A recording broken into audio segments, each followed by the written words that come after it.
NMIMS Shirpur येथील एका विद्यार्थ्याच्या निधनाबाबत संस्था शोक व्यक्त करत आहे। या कठीण वेळेत त्यांच्या कुटुंबीय आणि मित्र परिवाराला संवेदना व्यक्त करण्यात येत आहेत। घटनेशी संबंधित अफवा आणि निराधार दाव्यांपासून दूर राहण्याचे आवाहन करण्यात आले आहे।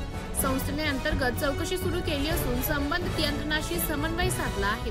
विद्यार्थी समुदायाने संयम राखल्याबद्दल आभार मानून गोपनीयतेचा आदर करण्याची विनंती केली आहे। सर्व नागरिक आणि माध्यमांनी संयम ठेवावा आणि चौकशी पूर्ण होईपर्यंत प्रतीक्षा करावी असं प्राध्यापक कुलगुरू डॉक्टर शरद म्हैसकर यांनी आवाहन केलं आहे। NMIMS शिरपूर येथील एका विद्यार्थ्याच्या निधनामुळे आम्ही अतिशय व्यथित आणि दुःखी आहोत। या कठीण काळात आमच्या संवेदना त्यांच्या कुटुंबीय, मित्रपरिवार आणि सर्व संबंधित व्यक्तींना आम्ही व्यक्त करतो। या घटनेच्या संदर्भात काही अफवा आणि निराधार दावे पसरत असल्याची आम्हाला जाणीव आहे। मात्र या क्षणी सर्वात महत्त्वाचे म्हणजे आपण दिवंगत विद्यार्थ्यांच्या प्रतिष्ठेला कुठलाही धक्का लागू न देता अत्यंत जबाबदारीने वागणे हेच आम्ही योग्य समजतो।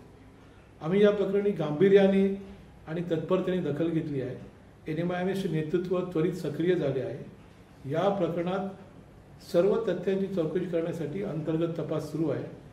तसेच मूळ कारण शोधण्यासाठी आम्ही संबंधित कायदा अंमलबजावणी यंत्रणांशी जुळवून समन्वय साधवत आहोत। कॅम्पसमधील आमच्या विद्यार्थ्यांच्या समुदायाचे आम्ही मनपूर्वक आभार मानतो, ज्यांनी या परिस्थितीत संयम राखला आणि दिवंगत विद्यार्थ्यांची तसेच त्यांच्या कुटुंबियांची गोपनीयतेची व प्रतिष्ठेचा आदर केला।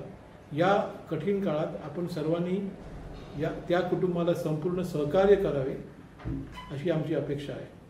सर्वसामान्य नागरिक आणि प्रसार माध्यमांना आम्ही विनंती करतो की कृपया संयम बाळगावा आणि चौकशी पूर्ण होईपर्यंत प्रतीक्षा करावी।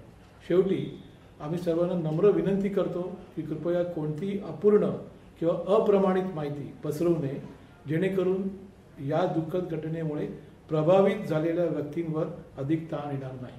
धन्यवाद।